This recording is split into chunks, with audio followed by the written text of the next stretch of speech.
देखो आज की वीडियो में हम करने क्या क्या वाले हैं वो मैं आपको बता देती हूँ। सबसे पहले हम लोग कुछ ऐसे सैंपल क्वेश्चंस देखने वाले हैं जो आपके एग्जाम में आए हैं। ठीक है, उनको देखो, उनके आंसर्स देखो, आंसर ढूंढो इसका और मुझे बताओ करेक्ट क्या है। ग्रामर का एक ऐसा टॉपिक जिसमें हर स्टूडेंट प्रो बनना चाहता है। मैम ग्रामर सारी पढ़ ली, सारी एक्सरसाइजेस भी सॉल्व कर ली, लेकिन फिर भी एरर डिटेक्शन एंड करेक्शन की एक्सरसाइजेस होती नहीं है। एग्जाम में नंबर कटने ही कटने हैं। उसका क्या रीजन है मैम और उसको कैसे सॉल्व किया जाए? तो सिंपल है, आज की वीडियो देख लो और प्रो बन जाओ इस टॉपिक में। राइट देखो, एरर डिटेक्ट करना और उसको करेक्ट करना, बेसिकली ये आपका काम है। इसका जो दूसरा नाम है उसको बोलते हैं पैराग्राफ एडिट करना। राइट, तो ऐसा नहीं है कि क्लास 10th का ही सिलेबस है या सिर्फ आपके ही एग्जाम में आ रहा है। आगे चल के कोई भी कंपेटिटिव एग्जाम आप देते हैं तो वहां दो चीजें होती ही होती हैं। One is RC, reading comprehension, and second is this paragraph editing. आपको पैरा दे दिया जाएगा, आपको एडिट करना रहेगा। लेकिन क्लास 10th के स्टूडेंट अगर आप हैं तो आपको ये समझना जरूरी है कि आपके एग्जाम में पहले 2 साल पहले तो पैराग्राफ आते थे, लेकिन अभी आपको फिल इन द ब्लैंक या ऑब्जेक्टिव ऑप्शनल क्वेश्चंस की तरह ऐसे क्वेश्चंस पूछे जाते हैं। आपको सेंटेंस में से एरर ढूंढना है, उसको करेक्ट करके लिखना है। राइट, अभी ये बच्चों के लिए बहुत ज्यादा डिफिकल्ट टास्क हो जाता है। पूछो क्यों? ऑफ कोर्स बिकॉज आप एक गलत डायरेक्शन में एफर्ट डाल रहे होते हैं, आपको पता ही नहीं होता है कि एरर ढूंढनी कहाँ है। राइट, इसीलिए आज के वीडियो में मैं आप लोगों के लिए 10 मोस्ट इंपॉर्टेंट रूल्स लेकर आई हूँ। अगर आपने ये 10 इंपॉर्टेंट रूल्स समझ लिए तो समझो एरर डिटेक्शन एंड करेक्शन की कोई भी ऐसी एक्सरसाइज होगी नहीं जो आपसे सॉल्व ना हो। तो अगर आपको ये रूल्स पता नहीं होंगे ना तो आपके लिए समझो अंधेरे में तीर मारने जैसा हो गया। भाई पता ही नहीं है कि ढूंढना क्या है, आप बस ढूंढे जा रहे हैं। राइट, तो ये आपके लिए डिफिकल्टी लेवल हो जाता है और इसीलिए मोस्टली स्टूडेंट सॉल्व नहीं कर पाते हैं पैराग्राफ एडिटिंग की एक्सरसाइजेस। लेकिन आज की वीडियो देखने के बाद आपकी ये वाली प्रॉब्लम सॉल्व हो जाएगी। So hi everyone, this is me Nidhi Gupta, your English coach, and I welcome you all to Sankalp Bharat foundation YouTube channel.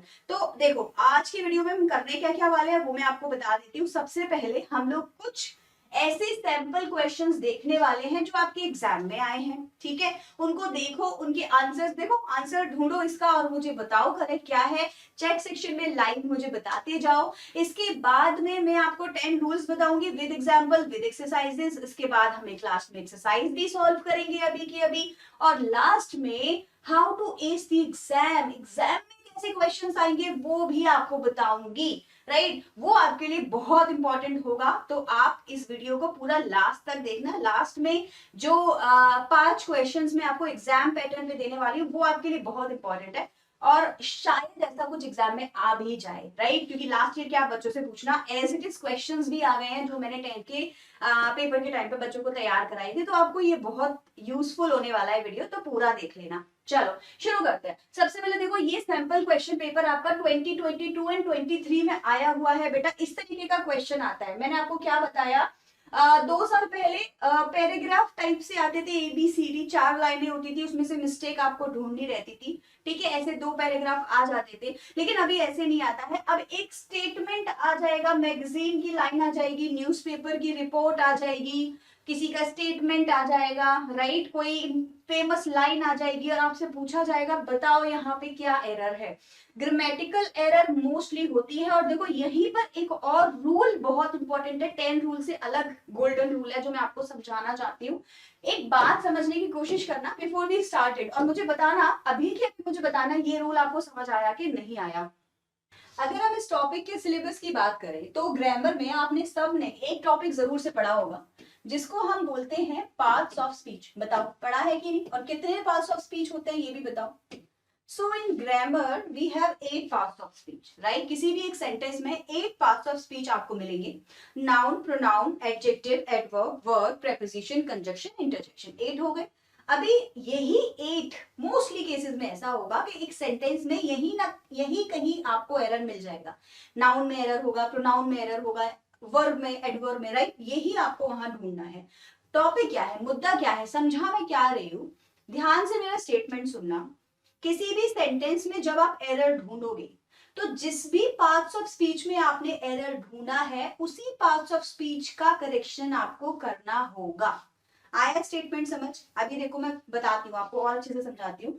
मान लो आपके सेंटेंस में मिस्टेक था इन का, ठीक है, या फिर मान लो आपके स्टेटमेंट में एरर था इफ का, या फिर मान लो आपके स्टेटमेंट में एरर था द का, ठीक है। इन क्या है बताओ जरा, इन है एक प्रेपोजिशन, इन क्या है, प्रेपोजिशन है, तो आपका जो करेक्शन होगा वो भी एक प्रेपोजिशन ही होना चाहिए। मैंने बताया इफ क्या है, क्या है इफ बताओ, कौन सी पार्ट्स ऑफ स्पीच है। आपने अगर पहचान लिया तो आप करेक्शन कर पाओगे, अगर आपको यही नहीं पता कि इफ क्या है तो मिस्टेक होनी है। और ये मैं विद एक्सपीरियंस बोल रही हूँ। ऑफलाइन टीचिंग में जब हम लोग क्वेश्चन बच्चों से सामने से करते हैं ना, तो आंसर एकदम एब्रप्ट आंसर आता है ना, रैपिडली आंसर आता है, समझ आ जाता है कि बच्चे ने क्या गलती करी है या उसको क्या समझ ही नहीं आया। इसीलिए मोस्टली केसेस में ऐसा होता है कि स्टूडेंट कुछ का आंसर कुछ लिख देते हैं, मतलब कि करेक्शन एरर ढूंढेंगे इनमें, आंसर में लिख देंगे इफ। नहीं, ऐसा कभी नहीं होगा। जिस भी पार्ट्स ऑफ स्पीच की मिस्टेक होगी करेक्शन में भी वही पार्ट्स ऑफ स्पीच आएगी। तो अगर इन आपको ऐसा लगता है कि गलत है तो आप एक प्रीपोजिशन ढूंढिए और बताइए मैडम यहाँ इन की जगह ऑफ आना चाहिए। इफ एक कंजक्शन है, इफ की जगह मैडम यहाँ दूसरा कंजक्शन लगाएंगे तो मैं तो मैडम दैट लगाकर आऊंगा। द एक आर्टिकल है, आर्टिकल में मैं द की जगह ए या एन लगाऊंगा। डिटर्मिनर की एक्सरसाइज है अगर, तो हो सकता है दीज दोज, बहुत सारे हो गए, फ्यू, बहुत काफी कुछ हो गया फिर तो, राइट। तो वो ही आपने ढूंढना है, क्रॉस कनेक्शंस नहीं होंगे। ये एक गोल्डन रूल है जो आपको पता होना चाहिए। क्लियर हो गया। आप देखो ये टेबल देखो, यहाँ पे नाउन का नाउन में मिस्टेक दिया है, लास्ट प्रीवियस तो इन्होंने एक सिनोनिम टाइप से यूज कर लिया।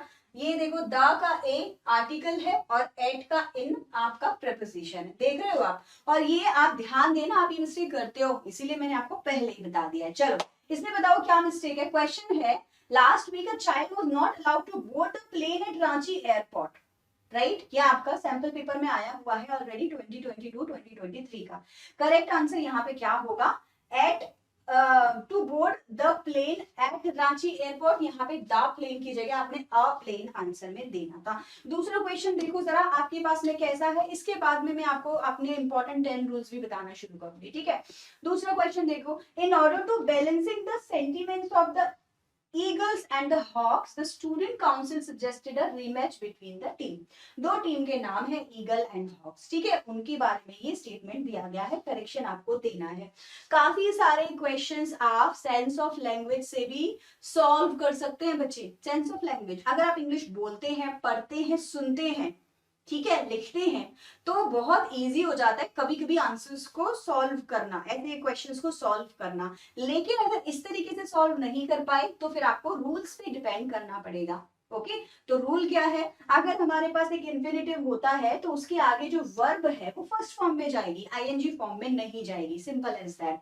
तो आपका करेक्ट आंसर क्या हो जाएगा, इन ऑर्डर टू बैलेंसिंग की जगह आपने देना है इन ऑर्डर टू बैलेंस। आप देखो सेंस ऑफ लैंग्वेज से जब सोचोगे तो बोलोगे हाँ मैम सुनने में ये ज्यादा अच्छा लग रहा है, लेकिन सुनने लिखने की बात नहीं है, रूल्स भी कुछ चीज होती है, तो आपको रूल्स भी पता होने चाहिए। क्लियर हो गया। चलो नेक्स्ट सॉल्व करते हैं।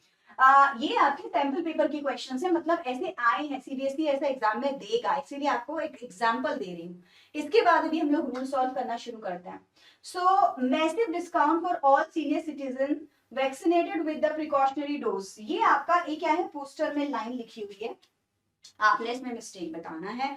अगर सेंस ऑफ लैंग्वेज से बता सकोगे तो बहुत अच्छी बात है, नहीं तो फिर आपने रूल्स फॉलो करने हैं। आप देखो massive discount for all senior citizen, आपको देखने में ये लाइन यहाँ तक अच्छी लग रही होगी, लेकिन आगे पढ़ो, vaccinated with the precautionary dose, यहाँ पे अब आपको समझ आएगा कि ऑल सीनियर सिटीजन तो ठीक है, लेकिन ज्यादा बेटर होगा अगर हम यहाँ लगाएंगे each senior citizen. Okay, all मतलब सब, ईच मतलब प्रत्येक, एक एक सीनियर सिटीजन की बात हो रही है, vaccinated with the precautionary dose, right. तो आपने यहाँ पे क्या लगाना है, ऑल की जगह ईच लगाना है। अब यहाँ भी ये क्या हो गए, आपके सारे डिटर्मिनर्स हो गए, तो मैंने ऑल की जगह यहाँ कुछ और नहीं लगाया, वही पार्ट्स ऑफ स्पीच लगाई है जो होनी चाहिए। क्लियर है भाई। चलो, तो ये आपके सैंपल पेपर में 3 क्वेश्चंस आए थे एरर एडिटिंग को लेके, वो हम लोग सॉल्व कर चुके हैं। अब मैं आपको 10 ग्रामर रूल्स बताने वाली हूँ। इनको अगर आपने अच्छे से समझ लिया तो मोस्टली केसेस में ऐसा होने वाला है कि आपके सामने ये सेंटेंस आया और आपने उसको सॉल्व कर दिया। अब आप अंधेरे में तीर नहीं मारोगे, अब आप एक्चुअली वहीं जाके स्ट्राइक करोगे जहां जरूरत होगी। Clear. 10 important rules to understand error detection and correction. Number 1 is about subject and verb agreement of the statement. आपको subject and verb agreement के पूरे 15 से 20 रूल में बताने वाली हूँ फ्यूचर में, मतलब जब इसकी एक्सरसाइजेज आएंगी तब, क्योंकि आपको पता है नहीं आपका टॉपिक क्या है, ग्रामर का सिलेबस का पार्ट भी है तो ये मैं आपको बताऊंगी नेक्स्ट वीडियो में। लेकिन अभी हम लोग उतना समझ लेते हैं जो सब्जेक्ट और वर्ब के एग्रीमेंट के लिए हमें पता होना चाहिए। कोई भी स्टेटमेंट में, कोई भी सेंटेंस में हमारा जो सब्जेक्ट है और उसका वर्ब है वो अग्री करना चाहिए एक दूसरे से ग्रामेटिकली। जैसे अगर मैं बोलती हूँ द टीचर, अगर मैं बोलती हूँ द टीचर और अगर मैं बोलती हूं द टीचर्स, ठीक, दोनों स्टेटमेंट में आप ध्यान देना, यहां मैं लगाऊंगी teachers, the teacher teaches in the class, और यहां मैं लगाऊंगी the teachers teach in the class. आप बताओ दोनों स्टेटमेंट सही है या गलत है, जल्दी से बताओ मुझे। दोनों स्टेटमेंट जो मैंने यहाँ लिखे हैं वो सही है या गलत है? ऑफ कोर्स दोनों सही है मैम। यहाँ पे जो टीचर है वो सिंगुलर है, इसीलिए हम वहां पे ईएस लगाएंगे वर्ब के साथ, ग्रामर रूल है ये प्रेजेंट सिंपल टेंस का। और अगर हमारे टीचर्स प्लूरल है, बहुत सारे हैं, तो इनके साथ में हम टीच लगाएंगे, मतलब एस और ईएस वर्ब में नहीं लगेगा। तो ये एक सिंपल सा सब्जेक्ट वर्ब एग्रीमेंट का रूल था। इसके अलावा और भी होते हैं जो आपको पता होने चाहिए। बेसिकली देख लो मेरे सब्जेक्ट के साथ मेरी जो वर्ब है वो मैच कर रही है या नहीं, नंबर में, राइट, सिंगुलर प्लूरल में मैच कर रही है या नहीं, प्रोनाउन में मैच कर रही है या नहीं, ये बहुत इंपॉर्टेंट आपके लिए हो जाता है। अब एक सेंटेंस आपके सामने आ रहा है, बताओ इसमें करेक्शन क्या है। The team of players are playing well, क्या ये स्टेटमेंट सही है या इसके अंदर जो हेल्पिंग वर्ब है, देखो मेनली ना यही होता है, यहाँ ये प्रेजेंट सिंपल है तो उसमें हेल्पिंग वर्ब नहीं होती, आपको पता ही होगा प्रेजेंट सिंपल में डू डज होते हैं, वो भी नेगेटिव स्टेटमेंट में, पॉजिटिव में नहीं होते। बाकी आपको हर टेंस में एक हेल्पिंग वर्ब मिलेगी, इसका करेक्शन आपको करके देना है। The team of players are playing well. अब आप अगर इतना पढ़ोगे इसको तो आप बोलोगे ma'am players are playing well सही तो लिख रहा है, तो कोई मिस्टेक नहीं मिल रही। लेकिन जब आप पढ़ोगे द टीम ऑफ प्लेयर्स की बात हो रही है, अभी टीम कितनी है, how many teams do we have, 1, उसके अंदर कितने प्लेयर्स हैं वो बात नहीं हो रही है, हमारी बात है टीम की। तो team is playing well, right, as a team तो हम एक टीम हुए ना, उसके अंदर प्लेयर्स कितने हैं वो अलग बात है। तो मैंने बोला ना आप इतना स्टेटमेंट देखोगे तो ही सही है, लेकिन अगर आपने टीम से मिला दिया तो ये आर नहीं होगा, अब ये इज हो जाएगा। So what would be the correction, the team of players is playing well. ऐसे स्टेटमेंट बहुत आते हैं आपके एग्जाम में, लास्ट ईयर भी एक क्वेश्चन आ चुका है एग्जाम में जिसमें आपको ऐसा ही कुछ पूछा गया था, बच्चे बहुत ज्यादा कंफ्यूज हो गए थे, मोस्टली स्टूडेंट्स ने यहाँ पे गड़बड़ कर दी थी, आपने नहीं करनी है। ओके, देखिए कि आपका एक्चुअल सब्जेक्ट क्या है, अकॉर्डिंगली आप वहां पे हेल्पिंग वर्ड लगाइए। देखिए कि आपका एक्चुअल सब्जेक्ट क्या है, क्या मेरा सब्जेक्ट यहाँ टीम था या मेरा सब्जेक्ट यहाँ प्लेयर्स था, ऐसे स्टेटमेंट होंगे। मोस्टली वहां पे ऑफ भी होता है, ओके, ऑफ और इन मोस्टली होता है आपको दो चीजों में रिलेशन बताने के लिए, और फिर आप कंफ्यूज हो जाते हो कि ये मेरा सब्जेक्ट है ये मेरा सब्जेक्ट है। अगेन अगर सेंस ऑफ लैंग्वेज अच्छा होता तो ये बहुत इजी है, इसमें कुछ करना ही नहीं था। क्लियर हो गया? चलो जी, चलो अभी हम लोग नेक्स्ट रूल समझ लेते हैं। नेक्स्ट रूल है आपका प्रोनाउन से रिलेटेड। बेसिकली आपको वहां पे प्रोनाउन को देखना है स्टेटमेंट में कि करेक्ट प्रोनाउन हमने लगाया है कि नहीं। प्रोनाउन हमारे 3 तरीके के होते हैं, subjective pronoun, objective pronoun, possessive case of pronoun. पता है आप लोगों को, सब्जेक्टिव, ऑब्जेक्टिव, पजेसिव, तीनों आपको पता होना चाहिए। जैसे मैंने बोला ही का पजेसिव केस हो जाएगा हिज और ऑब्जेक्ट हो जाएगा him, right. So he is writing his with his pen, okay, and he is beating him, तो ये सब्जेक्टिव और ऑब्जेक्टिव एंड पजेसिव केस हो गया। यहाँ बहुत एरर आती है बच्चों, बहुत ज्यादा, तो आप इसको ध्यान में रखना, लेकिन इतना इजी नहीं आएगा एग्जाम में। मैं आपको स्टेटमेंट दे रही हूँ, मुझे बताओ यहाँ पे करेक्शन क्या होगा। Each of the students must bring their own book to the class। अब बहुत इंपॉर्टेंट रूल है ये, सब्जेक्ट वर्ब एग्रीमेंट का रूल भी है ये, और प्रोनाउन से रिलेटेड रूल भी है कि भाई जो भी प्रोनाउन लगा रहे हो ध्यान दो वहां पे, चाहे वो पजेसिव हो, चाहे वो सब्जेक्टिव हो, चाहे वो ऑब्जेक्टिव हो, करेक्शन कहाँ है, क्या हमने करेक्ट लगाया है प्रोनाउन या नहीं। जब मैं बात करूंगी स्टूडेंट्स की, फिर से वही वाली बात जो अभी पहले वाला स्टेटमेंट में था, students must bring their own book, correct है। क्यों? क्योंकि मैंने बोला स्टूडेंट्स बहुत सारे बच्चे, तो मैं देयर लगाऊंगी पजेसिव केस में, हिज थोड़ी लगाऊंगी, राइट लेकिन जब मैं बोलूंगी ईच ऑफ द स्टूडेंट्स मतलब एक एक बच्चा, ओके अब मेरा जो देयर है वो चेंज हो जाएगा किसमें, हिज में, singular possessive case of pronoun मुझे यहाँ लेना पड़ेगा। आया समझ में ये वाली बात। So each of the students must bring, क्योंकि ये मैं आपको सब्जेक्ट वर्ब एग्रीमेंट के रूल में भी बताऊंगी कि भाई ईच जहां होगा वहां सब कुछ सिंगुलर हो जाएगा इस नाउन को छोड़ के। ये जो नाउन है each of the students, each of the books, each of the movies, ये तो ऐसे ही रहेगा। इसके आगे जो कुछ होगा ना वो सब कुछ सिंगुलर हो जाएगा। ये रूल होता है ईच का, वो मैं अभी आपको सब्जेक्ट वर्ब एग्रीमेंट में बता दूंगी। बाकी अभी आप समझ लो ईच के साथ में यहाँ देयर ना लगा के आपने हिज लगाना है। ये हो गया आपका करेक्शन। कितने बच्चों का सही था? अभी देखो यहाँ हिज और हर दोनों है। ऐसे में भी मैं एक चीज बता देती हूँ, बहुत सारे बच्चे पूछते हैं मैम हर लगा देते तो क्या था। इसका भी ग्रामर रूल है। जब भी आपको हिज और हर में कंफ्यूजन हो सकता है रिपोर्टेड स्पीच में कंफ्यूजन आएगी ऐसी, है ना, तो उसका रूल होता है आपने क्या चूज करना होता है, third person masculine gender singular pronoun. Okay third person बोले तो ही, शी, दे, ये तीन थर्ड पर्सन होता है। इसमें भी हमको कौन सा लेना है, सिंगुलर, मतलब दे तो गायब हो गया, अब बचा हिज और हर मतलब ही और she.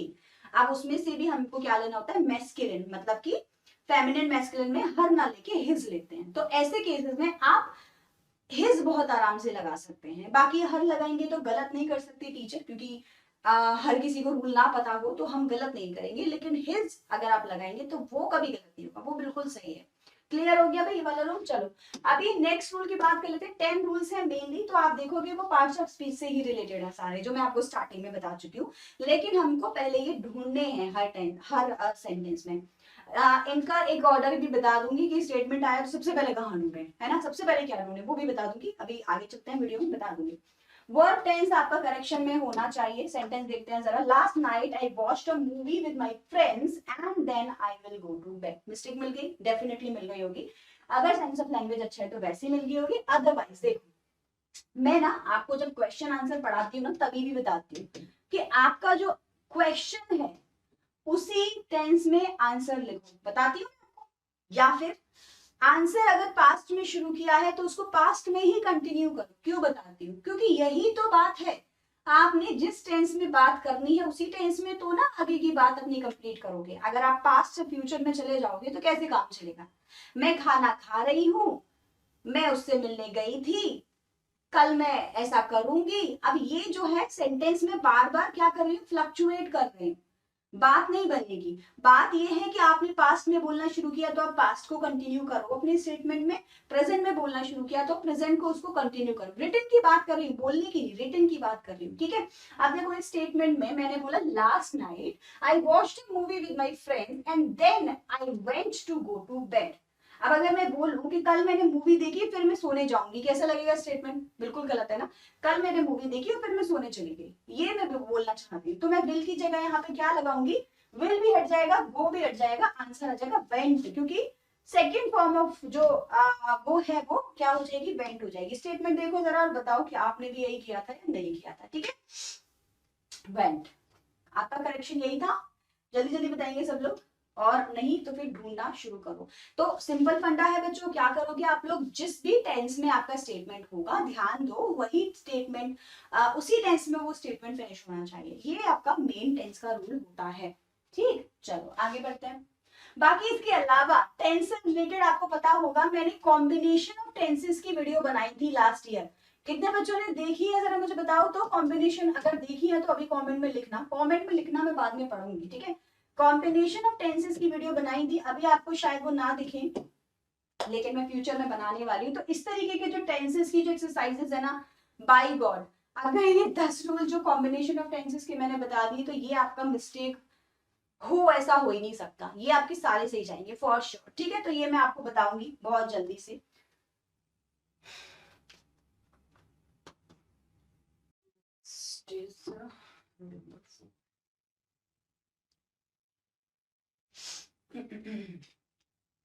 Alright, now let's talk about rule number 4. गले को क्या हो गया मेरे, हेलो। ओके क्या है,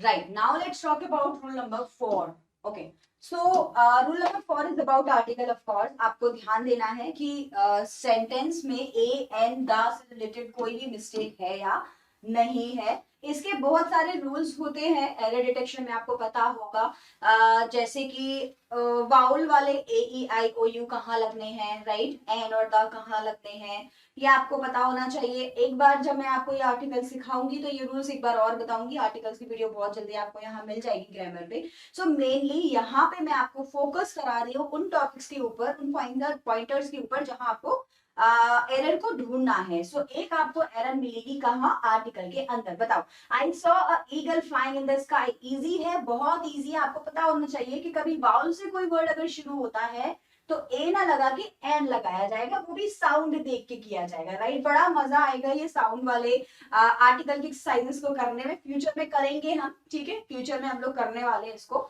सो स्टे ट्यून. अभी रूल नंबर 5 की बात कर लेते हैं. रूल नंबर 5, आपने क्या करना है, मिस्टेक कहाँ ढूंढनी है, आपको मिस्टेक ढूंढनी है मॉडल वर्ब में. आप देखो, आप लोग मुझे पूछ रहे होंगे कि मैम ये बताओ सबसे ज्यादा मिस्टेक किस में मिलती है ना, या एग्जाम में क्या आएगा. आप लोग के माइंड में ये क्वेश्चन डेफिनेटली आ रहा होगा. चैट सेक्शन में बच्चों ने पूछना भी शुरू कर दिया होगा. तो मैं आपको बता देती हूँ, मेनली जो सबसे नंबर 1 मिस्टेक आपको मिलेगी एग्जाम में वो मिलेगी टेंसेस की. सबसे नंबर 1 किसकी होगी, टेंसेस की. नंबर 2 पे होगी मॉडल्स की. नंबर 2 पे किसकी होगी, मॉडल्स की. नंबर 3 पे किसकी होगी, प्रेपोजिशन की. ये 3 मिस्टेक समझ लो कि आनी ही आनी है. अगर 3 एरर डिटेक्शन के क्वेश्चंस हैं तो 3 इनके ऊपर होंगे ही होंगे. इसके अलावा जो 4th होगा वो और किसी के ऊपर हो सकता है. फिर उसके बाद में डिटर्मिनर से रिलेटेड वो नंबर 4 पे मुझे लगता है कि आता है. सो डिटर्मिनर, आप इसको डिटर्मिनर बोलो या हो सकता है आर्टिकल सिंपल ही पूछ लिया जाए, ठीक है. तो इससे रिलेटेड भी आपकी एरर आ सकती है. तो मेनली यही है 4 जो आते हैं. लेकिन ऐसा नहीं है ना, हमको तो सब पढ़ना पड़ेगा. कम से कम 9-10 रूल्स जो मैं आपको बता रही हूँ वो आपको पता होने चाहिए. चलो जी. So use of modal verbs, mistake ढूंढ के बताओ मुझे फटाफट से. इसमें आपको क्या दिख रही है, you must take the medicine. क्या लगता है, स्टेटमेंट सही है? आप बोलोगे हाँ मैम मुझे तो इसमें कोई प्रॉब्लम नहीं लग रही है. प्रॉब्लम है बच्चे. मॉडल्स को समझना, राइट. आपको लगेगा मैडम ये भी सही है वो भी सही है, लेकिन हर मॉडल के पीछे उसका एक यूनिक मीनिंग है. जैसे कि अगर मैं बात करूं कि मैं किसी को बोल रही हूं please take your medicine, right, तो आपको क्या लगता है, मैं उसके साथ जबरदस्ती कर रही हूँ, मैंडेटरी उसको कोई टास्क दे रही हूँ या उसको एडवाइस दे रही हूँ. बताओ क्या कर रही हूँ, मैं उसको एडवाइस दे रही हूँ, ले लो मेडिसिन, रिक्वेस्ट कर रही हूँ, एडवाइस दे रही हूँ, राइट. तो ऐसे में हम शुड लगाते हैं, मस्ट नहीं लगाते हैं. मस्ट वहां लगेगा जब मैं किसी को कोई फोर्सफुली काम करने के लिए बोलूं या उसको उसके रूल्स फॉलो करने की याद दिलाऊं. यू मस्ट डू दैट, करना ही करना है. यहाँ पे हम एक पोलाइट वे में किसी को एडवाइस कर रहे हैं. तो शुड का काम एडवाइस देना होता है, मस्ट का काम मैंडेटरी टास्क कराना होता है, ठीक है. तो इसीलिए आप देखोगे कि इसमें जो करेक्शन है वो शुड का होगा. ऐसे ही मॉडल वर्ब्स के बहुत सारे एक्सरसाइजेस जो आने वाले हैं फ्यूचर में, जब मैं आपको मॉडल समझाऊंगी. आई गेस एरर एडिटिंग के बाद में जो नेक्स्ट क्लास होगी वो मॉडल्स के ऊपर ही होने वाली है, ठीक है. तो उसमें मैं आपको ये सारे रूल्स एक बार और क्लियर करा दूंगी. नेक्स्ट जो आपका मिस्टेक है वो होगा प्रेपोजिशन से रिलेटेड, ठीक. मैंने आपको स्टार्टिंग में बताया था 8 मिस्टेक्स, उसमें से ही एक एक करके हम लोग अभी सॉल्व कर रहे हैं. Next is preposition. प्रेपोजिशन में मिस्टेक होगी तो आंसर में क्या लिखोगे, करेक्शन किस में करोगे, प्रेपोजिशन में ही करोगे. ध्यान रखना, ये मैं आपको स्टार्टिंग में गोल्डन रूल बताई हूँ, ठीक है. He is interested at learning new language. अब यहाँ पे बहुत सारे बच्चे प्रेपोजिशन की गलती करते हैं क्योंकि इतना इजी नहीं है सारी प्रेपोजिशन को कवर करना. लेकिन फिर भी ग्रामर में एक वर्ड होता है, बोलते हैं फिक्स्ड प्रेपोजिशन. क्या बोलते हैं बच्चों, फिक्स्ड प्रेपोजिशन. लास्ट ईयर मैंने कराया था, बड़ी फेमस हुई थी ये वाली वीडियोस मेरी, कि फिक्स्ड प्रेपोजिशन में हम लोग एटलीस्ट इतना समझ सकते हैं कि किस वर्ड की बात किया आना ही आना. जैसे afraid of, made of, okay. Mostly cases में ऐसा होता है कि कुछ वर्ड आपको मिल जाएगा superior to, inferior to, junior to, then नहीं लगाएंगे, टू लगाएंगे. तो बहुत सारे ऐसे फिक्स प्रेपोजिशन की पूरी लिस्ट होती है, मैं आपको एग्जाम से पहले दे दूंगी. होगा ऐसा कि कुछ हद तक आपके सेंटेंसेस इन्हीं से सॉल्व हो जाएंगे, राइट। बाकी फिर भी गॉड ब्लेस यू ऑल, आपकी जो प्रिपोजिशन की एक्सरसाइज है आई होप सॉल्व हो जाए एग्जाम में, क्योंकि होता है काफी बार ऐसा होता है out of the box preposition भी आ जाती है जो आपने ना पढ़ी हो। तो ये काफी हद तक अगेन मैं बोलूंगी सेंस ऑफ लैंग्वेज पे डिपेंड करता है। तो कोशिश करो अपनी इंग्लिश को बुकिश लैंग्वेज में ना पढ़ के, ग्रामर के रूल्स तक ही ना लिमिट करके नॉर्मली इंग्लिश पढ़ा करो। मैंने बोला ना, जितना पढ़ोगे, जितना सुनोगे, जितना देखोगे, जितना लिखोगे, उतना अच्छा आपका ग्रामर हो जाएगा, ठीक। और उसी हिसाब से ये सारे एक्सरसाइजेस भी सॉल्व होने शुरू हो जाएंगे। चलो नेक्स्ट आ जाते हैं। करेक्शन मैंने आपको बताया इसमें एट की जगह क्या होना चाहिए था, in learning. So he is interested in learning new language. अभी यहाँ पे इसी सेंटेंस में यहाँ अगर टू होता तो ये गलत हो जाता। मैंने आपको बताया था ना स्टार्टिंग में टू के साथ में क्या आता है, फर्स्ट फॉर्म ऑफ वर्ब आती है, बेसिक फॉर्म ऑफ वर्ब आती है। तो यहाँ पे फिर हमें लर्न करना पड़ता, ठीक है, सेंटेंस ही गलत होता। But I am just telling you to के आगे हम लर्निंग नहीं लगा सकते थे, लेकिन इनके साथ लगा सकते हैं। नेक्स्ट स्टेटमेंट आपके पास में जो नेक्स्ट एरर आता है वो आता है एडजेक्टिव का। लेकिन एडजेक्टिव में मेनली होता है comparative, superlative and positive degree का। आपको पता है एडजेक्टिव में कितनी डिग्रीज होती हैं? एक होती है पॉजिटिव, एक होती है कंपैरेटिव, एक होती है सुपरलेटिव। मैं बोलूंगी आई एम टॉल, राइट, तो ये मेरी पॉजिटिव डिग्री ऑफ टॉल हुई, बेसिक एडजेक्टिव। फिर मैं बोलूंगी I am taller than you, मतलब कि टॉलर मेरी हो गई कंपैरेटिव डिग्री, ओके, और कंपैरिजन हो रहा है आप में और मेरे में। फिर मैं बोलूंगी I am the tallest in the class, मैं क्लास में सबसे ज्यादा टॉल हूँ, कंपैरिजन की तो बात ही नहीं है, मैं बेस्ट हूँ। क्लियर हो गया? तो वो होगी मेरी सुपरलेटिव डिग्री। अब होता ऐसा है कि कोई स्टेटमेंट आपको जब दिया जाता है तो वहां पे गलत सुपरलेटिव, कंपैरेटिव और पॉजिटिव एडजेक्टिव डिग्री दी हुई होती है। आपको करेक्शन करना होगा अकॉर्डिंग टू द स्टेटमेंट। बहुत इंपॉर्टेंट रूल है, आता है बहुत बार एग्जाम में। John is taller than his sister, बताइए यहाँ पे इनकरेक्ट है तो इसमें करेक्शन आपको दिख रहा है तो मुझे बताइए। John is tallest than his sister, यहाँ पे लिखा हुआ है टॉलेस्ट आपकी सुपरलेटिव डिग्री है, जो कि क्या है, गलत है। आपको यहाँ पे कंपैरेटिव लगानी थी क्योंकि दो लोगों में कंपैरिजन हो रहा है, जॉन में और उसकी सिस्टर में। तो करेक्ट आंसर आपका क्या हो जाएगा, टॉलर हो जाएगा। सही है। तो ये आपका सुपरलेटिव डिग्री वाला है। काफी है, काफी सारे जो है एग्जांपल्स ऐसे हैं जो आपको मिल जाएंगे, नेट पे मिल जाएंगे, मैं भी सॉल्व करा दूंगी डोंट वरी फ्यूचर में।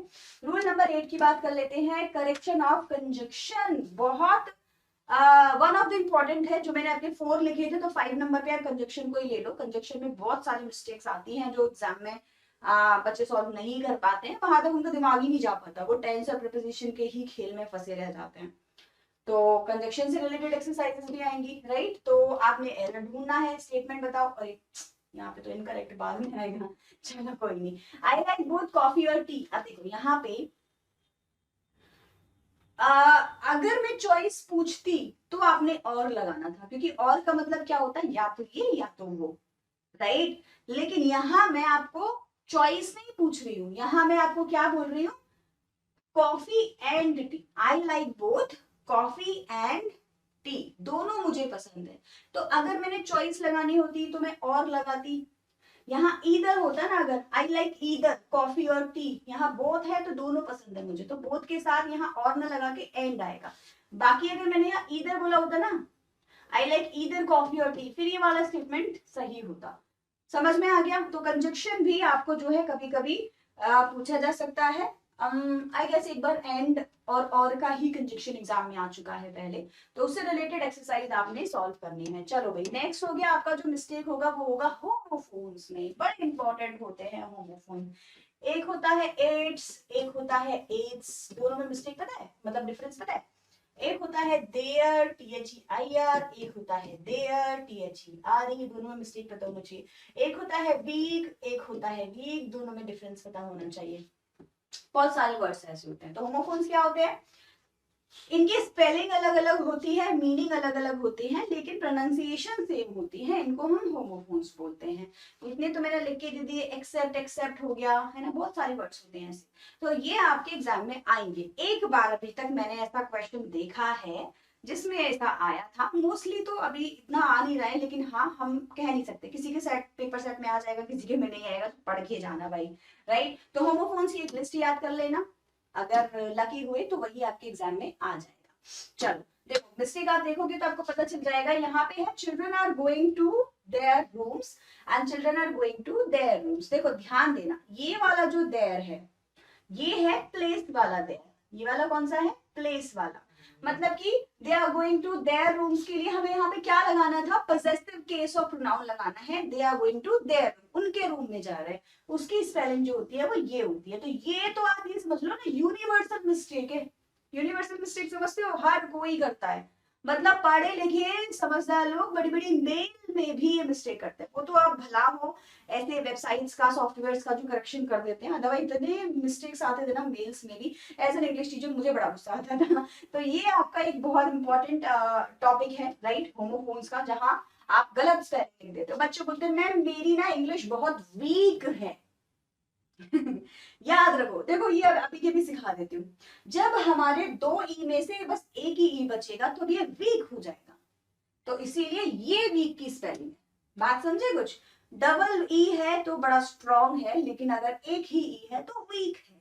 ये वीक है कमजोर वाला, और वो वीक हफ्ते वाला होता है, सप्ताह वाला होता है।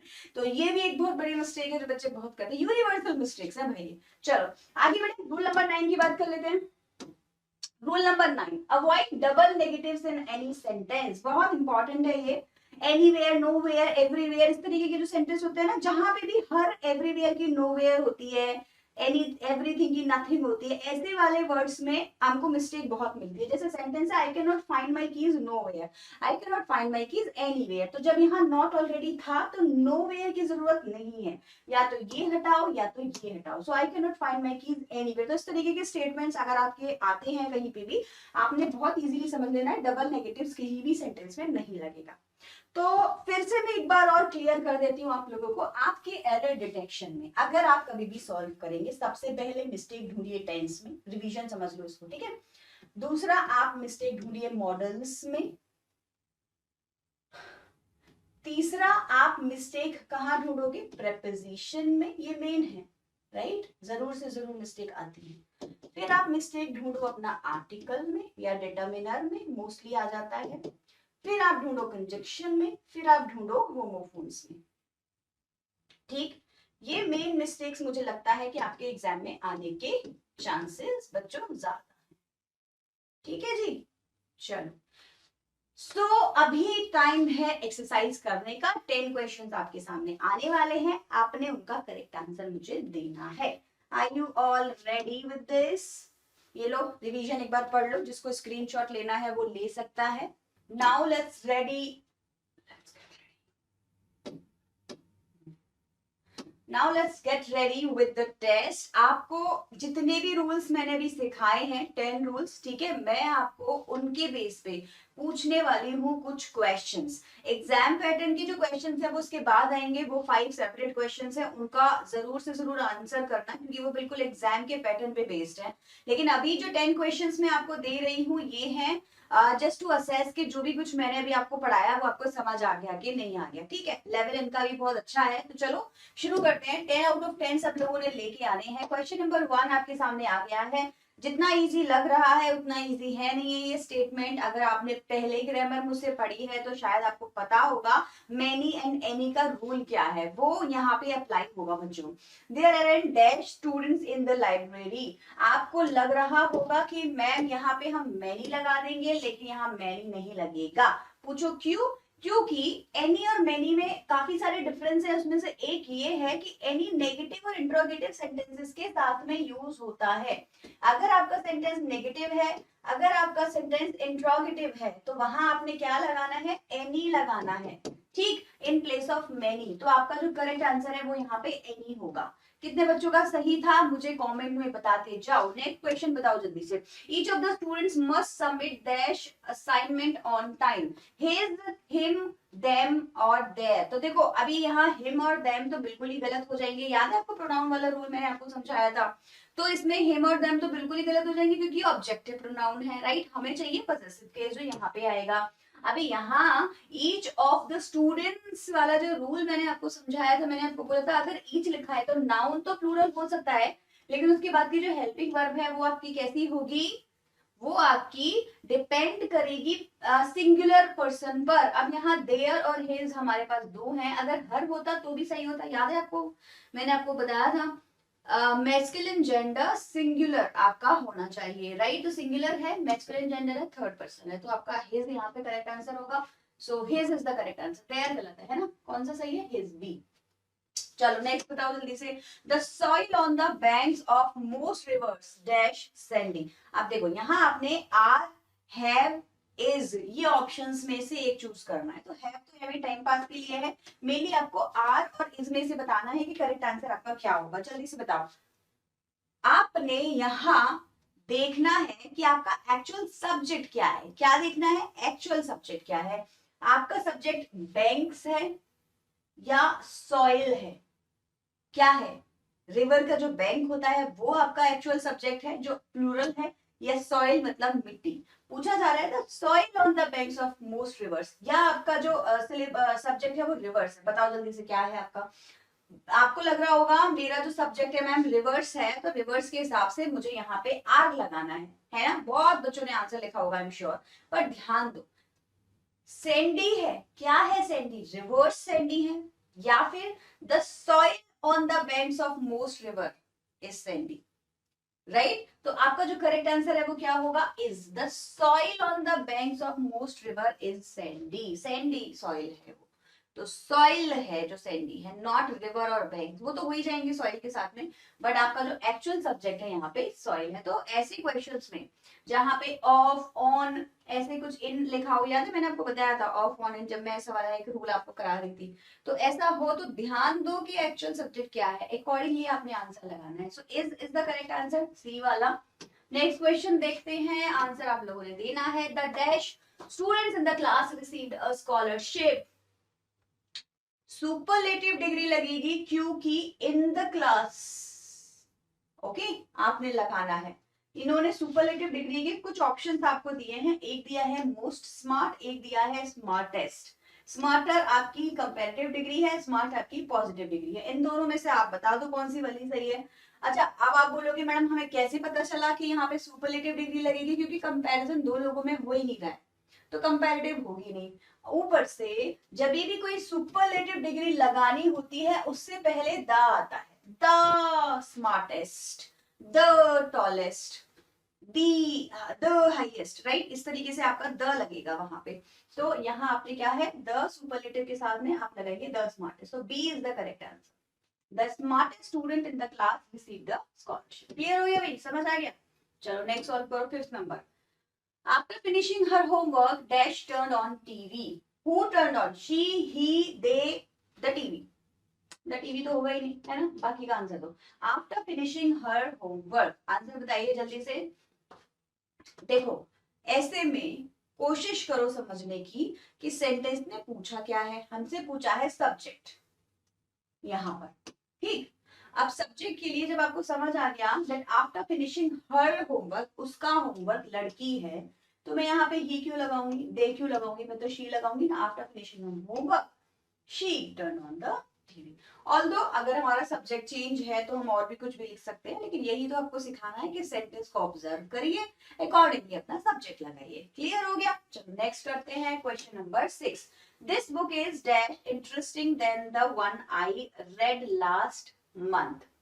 ओके, सो यहाँ पे आपको दो चीजों का कंपैरिजन हो रहा है। जिस तरीके से सुपरलेटिव डिग्रीज से पहले द लगाया जाता है, उसी तरीके से कंपैरेटिव डिग्रीज के बाद देन लगाया जाता है। ओके, सुपरलेटिव डिग्रीज से पहले द लगाया जाता है, कंपैरेटिव डिग्रीज के बाद देन लगाया जाता है। तो यहाँ पे अगर हम इंटरेस्टिंग की कंपैरेटिव डिग्री देखेंगे तो वो होगी मोर इंटरेस्टिंग, ठीक है, क्योंकि इंटरेस्टिंगर तो कुछ नहीं होता। तो यहाँ पे अगर मैं much, more, most, the most में से चूज, मोस्ट और द मोस्ट, ये तो सुपरलेटिव में चले जाएंगे। मच एंड मोर रह गया। और आपको पता होना चाहिए कंपैरेटिव डिग्रीज में यही होता है, या तो आप मोर लगा के अपनी डिग्री को कंप्लीट करिए या फिर उसमें ER लगा दीजिए। जैसे कि ब्यूटीफुल वर्ड के आगे ER नहीं लग सकता, तो हम बोलते हैं more beautiful, more intelligent, more interesting.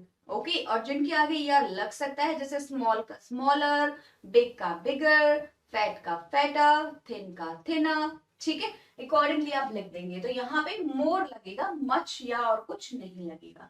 So this book is most interesting हम बोल सकते थे अगर यहाँ पे किसी और से बात नहीं, कंपैरिजन नहीं हो रहा होता। यहाँ देन है मतलब कंपैरिजन हो रहा है, किससे हो रहा है? The one I really already red last time, last month, तो इसीलिए कंपैरिजन की वजह से मोर आएगा। क्लियर है भाई?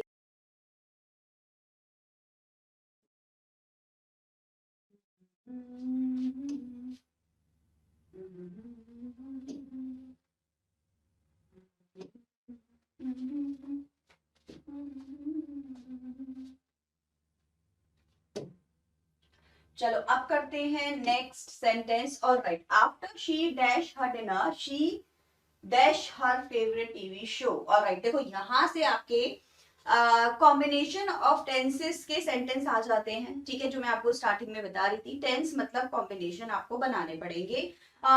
ऐसे में जब दो टास्क हो रहे होते हैं, ठीक है, दो टास्क में से एक टास्क पहले खत्म हो जाता है और एक टास्क बाद में होता है, तो आपको सबसे पहले तो आफ्टर एंड बिफोर जैसा कुछ देखने को मिलेगा। क्या मिलेगा देखने को? आफ्टर एंड बिफोर दिख रहा है, यहाँ पे आफ्टर दिख रहा है, कहीं बिफोर लिखा होगा, कहीं आफ्टर लिखा होगा। ऐसे में दो टेंस आपने यूज करने हैं। एक होगा आपका पास्ट परफेक्ट, कौन सा होगा? Past perfect. और दूसरा जो टेंस होगा आपका वो होगा पास्ट सिंपल। ये रूल है बच्चों। अभी एक कॉम्बिनेशन ऑफ टेंसेस का प्रॉपर वीडियो निकालूंगी जिसमें आपको 10-11 ऐसे कॉम्बिनेशन सिखा दूंगी जिससे कि आप इस तरीके के क्वेश्चंस को इजीली सॉल्व कर पाएंगे। क्या अभी तक किसी को कुछ आंसर मिला? अब देखो, फिनिश्ड एंड वॉचेस आपके present simple and past simple है, आंसर गलत होगा। हैड फिनिश्ड एंड वॉश्ड आपके क्या है? दोनों ही आपके past perfect and past simple को मैच करते हैं हमारे कॉम्बिनेशन को, तो ये काफी हद तक हम अभी इसको देख लेते हैं। Finishes and has washed present perfect गलत, प्रेजेंट सिंपल गलत। सो आप हम आंसर को देखते हैं। After she had finished her dinner she watched favorite TV show। she watched her favorite TV show, right? तो ये आपका करेक्ट आंसर यहाँ पे बन जाएगा, past perfect plus past simple. याद रखना किसी भी सेंटेंस में जब आफ्टर बिफोर की बात हो रही है तो दो टेंसेस का यूज करना होता है। एक होता है पास्ट परफेक्ट, एक होता है पास्ट सिंपल। अगर पास्ट परफेक्ट दिया भी होता तो आप पास्ट सिंपल लगा देते, पास्ट सिंपल दिया होता तो पास्ट परफेक्ट लगा देते। दोनों ही नहीं दिया तो आपको दोनों कॉम्बिनेशन बताने हैं। क्लियर हो गया भाई? तो ये आपका 7 था। चलो एक और आएगा ऐसा ही। By the time you arrive they dash their presentation. By the time you arrive, जब तक तुम पहुंचते हो, they dash their presentation. So are finishing, have finished, will have finished और फिनिश्ड। कॉम्बिनेशन सुन लो क्या होता है।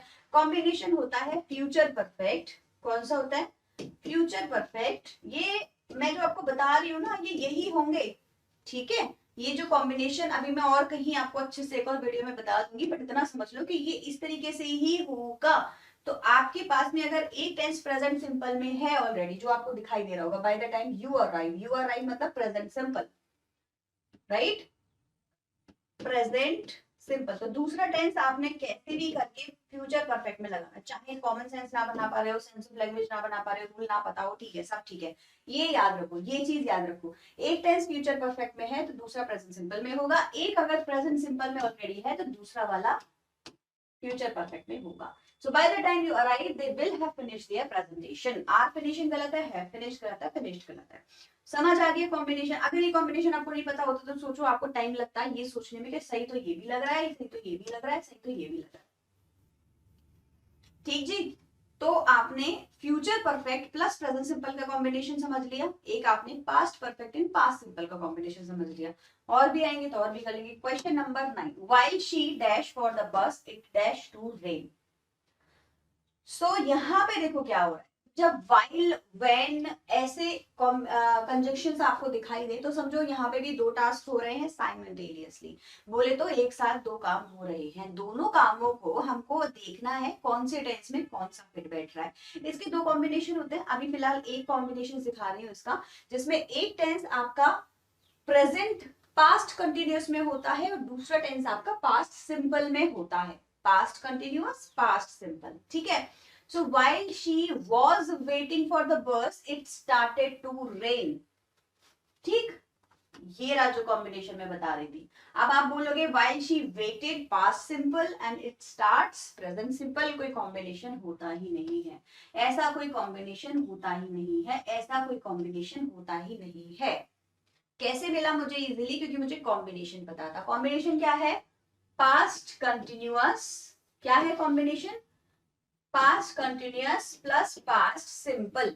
अब इसमें भी कैसे पता लगाएंगे मैम कि कौन सा आगे कौन सा पीछे, मान लो आगे पीछे ऐसा ना दिया होता, अलग अलग दिए होते तो हम कैसे सॉल्व करते। तो देखो इसका एक तरीका होता है समझने का, जब भी दो काम एक साथ हो रहे हो तो उन दोनों कामों का ड्यूरेशन आपको देखना है। जो काम लॉन्ग वर्क है, मतलब करने में टाइम लग रहा है, उसको आप पास्ट कंटिन्यूअस में डालिए, ठीक है।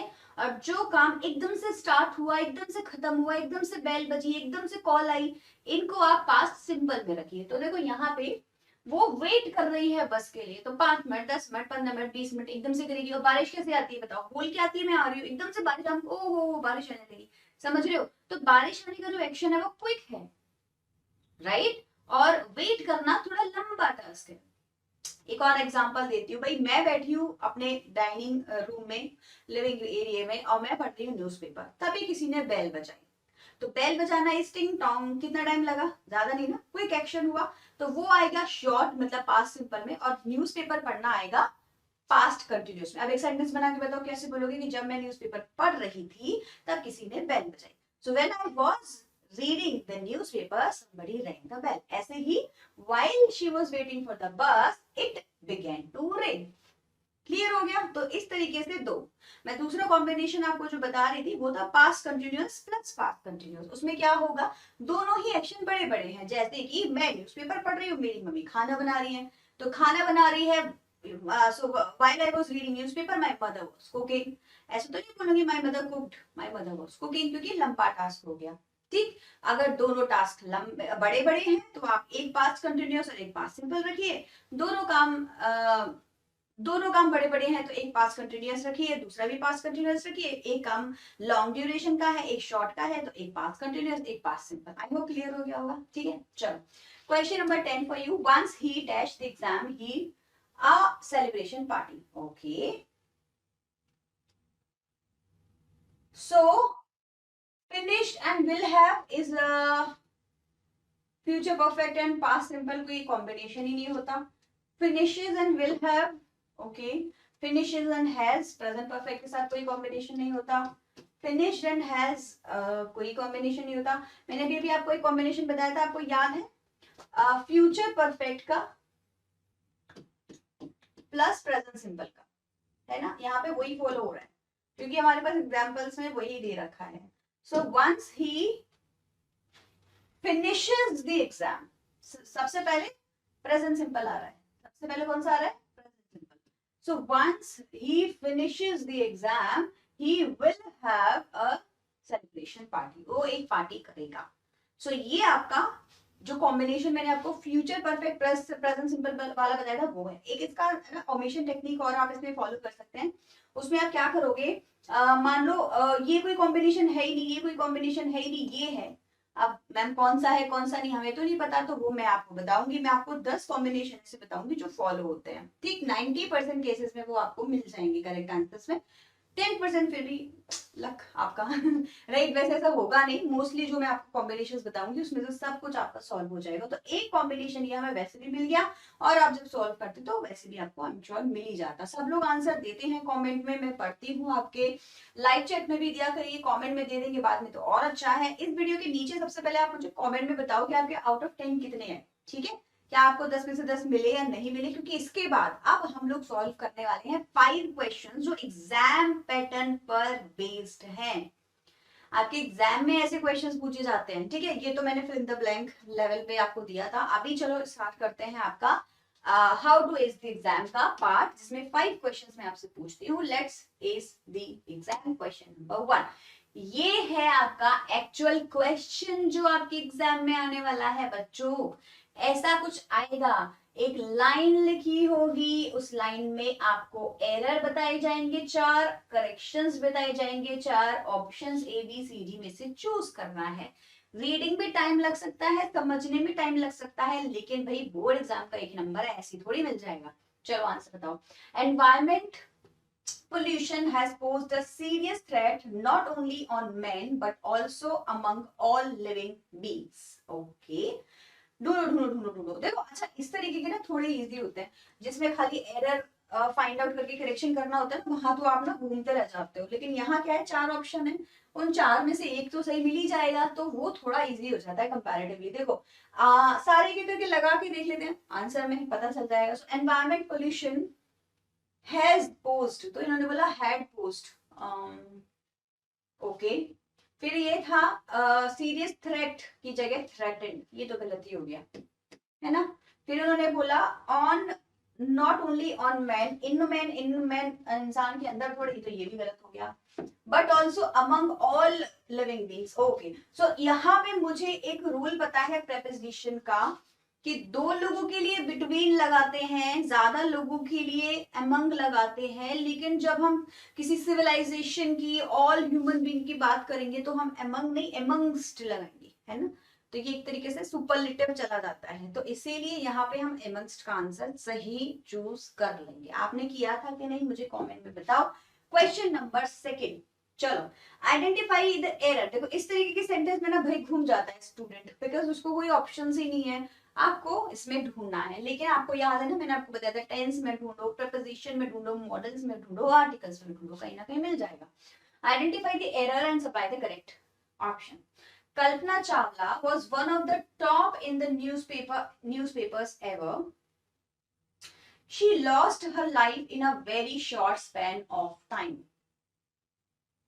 बताइए, Kalpana Chawla was on the top in the newspaper. क्या बताना चाह रहे हैं इस सेंटेंस में आपको? Kalpana Chawla was on the top in the newspapers ever. आप अगर इसका आंसर दे पा रहे हैं मुझे तो फटाफट से बताइए। She lost her life in a very short span of time. Kalpana Chawla was on the top in the newspapers ever.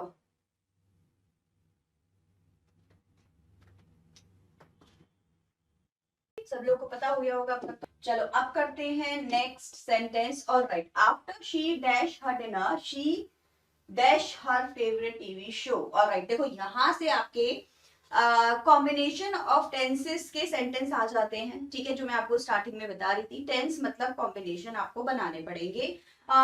ऐसे में जब 2 टास्क हो रहे होते हैं, ठीक है, 2 टास्क में से एक टास्क पहले खत्म हो जाता है और एक टास्क बाद में होता है, तो आपको सबसे पहले तो आफ्टर एंड बिफोर जैसा कुछ देखने को मिलेगा। क्या मिलेगा देखने को? आफ्टर एंड बिफोर दिख रहा है, यहाँ पे आफ्टर दिख रहा है, कहीं बिफोर लिखा होगा, कहीं आफ्टर लिखा होगा। ऐसे में 2 टेंस आपने यूज करने हैं। एक होगा आपका पास्ट परफेक्ट, कौन सा होगा? Past perfect. और दूसरा जो टेंस होगा आपका वो होगा पास्ट सिंपल।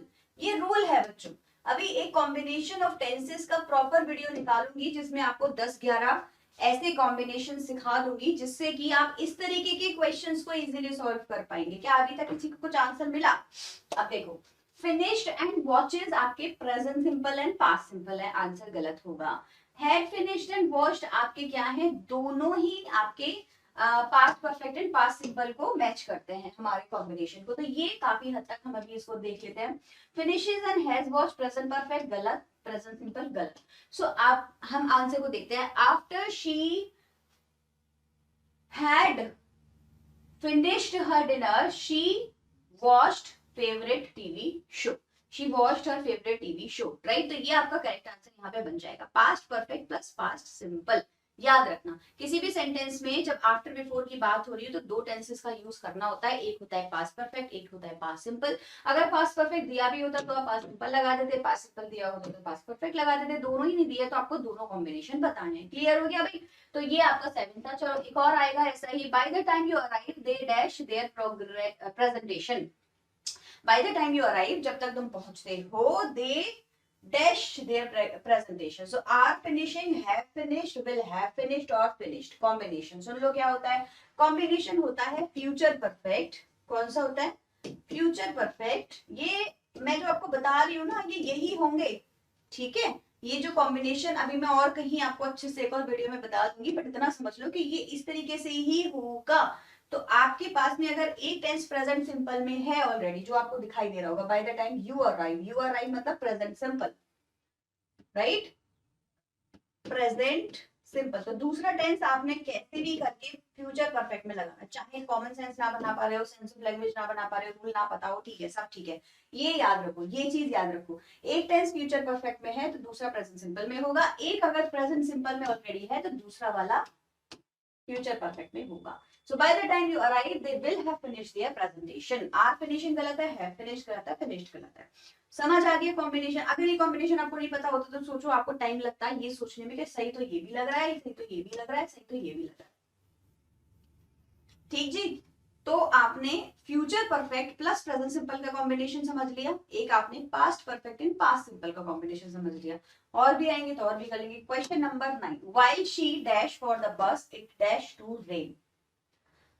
सो यहाँ पे देखो क्या हो रहा है, जब while when ऐसे कंजक्शंस आपको दिखाई दे तो समझो यहाँ पे भी दो टास्क हो रहे हैं साइमल्टेनियसली। बोले तो एक साथ दो काम हो रहे हैं, दोनों कामों को हमको देखना है कौन से टेंस में कौन सा फिट बैठ रहा है। इसके दो कॉम्बिनेशन होते हैं, अभी फिलहाल एक कॉम्बिनेशन दिखा रही हूँ इसका, जिसमें एक टेंस आपका प्रेजेंट पास्ट कंटिन्यूअस में होता है और दूसरा टेंस आपका पास्ट सिंपल में होता है। पास्ट कंटिन्यूअस, पास्ट सिंपल, ठीक है। So while she was waiting for the bus, it started to rain. ठीक, ये रहा जो कॉम्बिनेशन में बता रही थी। अब आप बोलोगे while she waited past simple and it starts present simple, कोई कॉम्बिनेशन होता ही नहीं है, ऐसा कोई कॉम्बिनेशन होता ही नहीं है, ऐसा कोई कॉम्बिनेशन होता ही नहीं है। कैसे मिला मुझे इजीली? क्योंकि मुझे कॉम्बिनेशन पता था। कॉम्बिनेशन क्या है? Past continuous. क्या है combination? Past continuous plus past simple. अब इसमें भी कैसे पता लगाएंगे मैम कि कौन सा आगे कौन सा पीछे? मान लो आगे पीछे ऐसे ना दिया होता, अलग अलग दिए होते तो हम कैसे सॉल्व करते? तो देखो इसका एक तरीका होता है समझने का, जब भी दो काम एक साथ हो रहे हो तो उन दोनों कामों का ड्यूरेशन आपको देखना है। जो काम लॉन्ग वर्क है, मतलब करने में टाइम लग रहा है, उसको आप पास्ट कंटिन्यूअस में डालिए, ठीक है।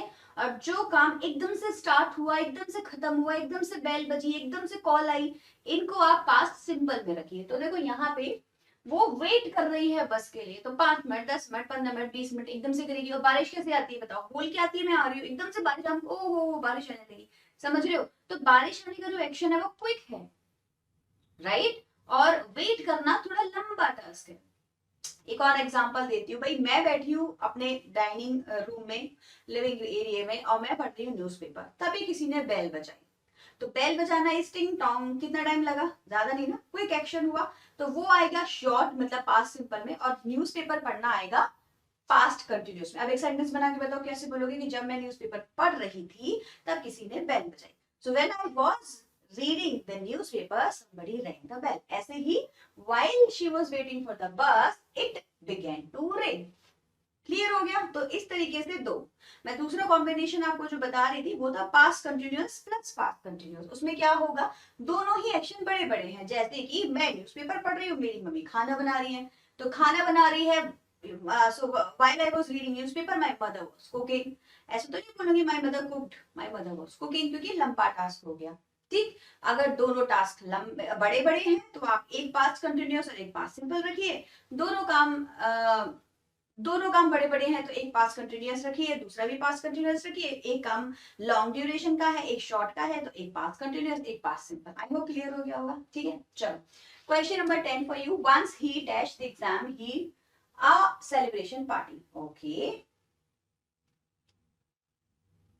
so finished and will have is a future perfect and past simple, कोई combination ही नहीं होता। finishes and will have, okay, finishes and has present perfect के साथ कोई combination नहीं होता। finished and has कोई combination नहीं होता। मैंने भी अभी आपको एक combination बताया था, आपको याद है? future perfect का प्लस प्रेजेंट सिंपल का, है ना? यहाँ पे वही फॉलो हो रहा है क्योंकि हमारे पास एग्जांपल्स में वही दे रखा है। So once he finishes the exam, सबसे पहले प्रेजेंट सिंपल आ रहा है, सबसे पहले कौन सा आ रहा है? Present simple. So once he finishes the exam he will have a celebration party, वो एक पार्टी करेगा। सो ये आपका जो कॉम्बिनेशन मैंने आपको फ्यूचर परफेक्ट प्रेजेंट सिंपल वाला बताया था वो है। एक इसका ना ओमिशन टेक्निक और आप इसमें फॉलो कर सकते हैं। उसमें आप क्या करोगे, मान लो ये कोई कॉम्बिनेशन है ही नहीं, ये कोई कॉम्बिनेशन है ही नहीं, ये है। अब मैम कौन सा है कौन सा नहीं हमें तो नहीं पता, तो वो मैं आपको बताऊंगी। मैं आपको 10 कॉम्बिनेशन से बताऊंगी जो फॉलो होते हैं, ठीक। 90% केसेस में वो आपको मिल जाएंगे करेक्ट आंसर्स में। 10% फिर भी लक आपका राइट। वैसे ऐसा होगा नहीं, मोस्टली जो मैं आपको कॉम्बिनेशंस बताऊंगी उसमें से सब कुछ आपका सॉल्व हो जाएगा। तो एक कॉम्बिनेशन ये हमें वैसे भी मिल गया, और आप जब सॉल्व करते तो वैसे भी आपको आई एम श्योर मिल ही जाता। सब लोग आंसर देते हैं कमेंट में, मैं पढ़ती हूँ, आपके लाइव चैट में भी दिया करिए, कमेंट में दे देंगे बाद में तो और अच्छा है। इस वीडियो के नीचे सबसे पहले आप मुझे कमेंट में बताओ कि आपके आउट ऑफ 10 कितने हैं, ठीक है, क्या आपको 10 में से 10 मिले या नहीं मिले, क्योंकि इसके बाद अब हम लोग सॉल्व करने वाले हैं 5 क्वेश्चन जो एग्जाम पैटर्न पर बेस्ड हैं।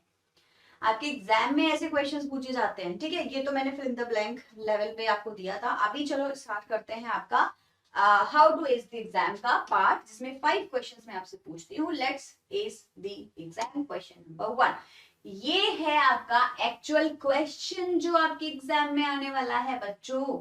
ऐसा कुछ आएगा, एक लाइन लिखी होगी, उस लाइन में आपको एरर बताए जाएंगे 4, करेक्शंस बताए जाएंगे 4, options A B C D में से चूज करना है।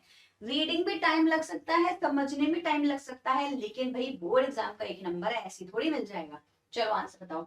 Environment pollution has posed a serious threat not only on men but also among all living beings. Okay, ढूंढो ढूंढो ढूंढो ढूंढो। देखो अच्छा, इस तरीके के ना थोड़े इजी होते हैं, जिसमें खाली एरर फाइंड आउट करके करेक्शन करना होता है, वहां तो आप ना घूमते रह जाते हो। लेकिन यहाँ क्या है, 4 ऑप्शन है, उन 4 में से एक तो सही मिल ही जाएगा, तो वो थोड़ा इजी हो जाता है कंपैरेटिवली। देखो सारे के करके लगा के देख लेते हैं, आंसर में ही पता चल जाएगा। सो एनवायरमेंट पोल्यूशन हैज पोस्ट, तो इन्होंने बोला हैड पोस्ट, ओके। फिर ये था सीरियस थ्रेट की जगह थ्रेटेंड, ये तो गलती हो गया है ना। फिर उन्होंने बोला on, not only on man, in man, in man इंसान के अंदर थोड़ी, तो ये भी गलत हो गया। But also among all living beings, okay. So यहाँ पे मुझे एक रूल पता है प्रेपोजिशन का, कि 2 लोगों के लिए बिटवीन लगाते हैं, ज्यादा लोगों के लिए अमंग लगाते हैं, लेकिन जब हम किसी सिविलाइजेशन की, ऑल ह्यूमन बीइंग की बात करेंगे तो हम अमंग नहीं अमंगस्ट लगाएंगे, है ना। तो ये एक तरीके से सुपरलेटिव चला जाता है, तो इसीलिए यहाँ पे हम अमंगस्ट का आंसर सही चूज कर लेंगे। आपने किया था कि नहीं मुझे कमेंट में बताओ। Alright, now let's do question number 2 for you. देखो इसके जो लास्ट के 2 क्वेश्चंस हैं उनके आंसर आपको खुद देने हैं, ठीक है। तो ये जो 3 है ये मैं समझाऊंगी, 2 आपने मुझे कमेंट सेक्शन में बताने हैं।